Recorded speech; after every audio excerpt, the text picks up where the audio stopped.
Hi, this is Eric with AmeriBrade, and today we're going to show you our fullering inserts.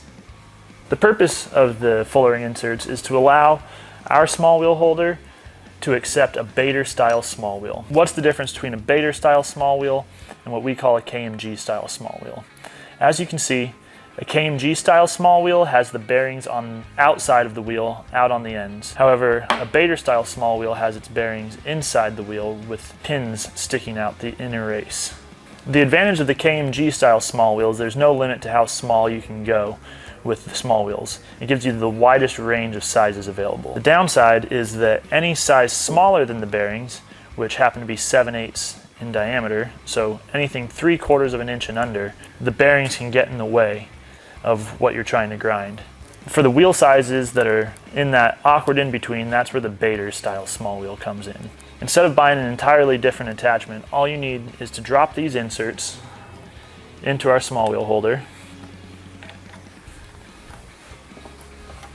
tighten the screws on the outside to hold them in,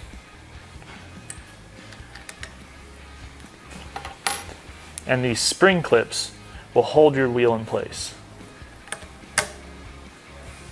You now have the working surface of your wheel sticking out in front of your frame that's holding it, allowing you to get smaller fullers. These inserts also pair greatly with our whip attachment. Check out our whip attachment video to see how that plays in.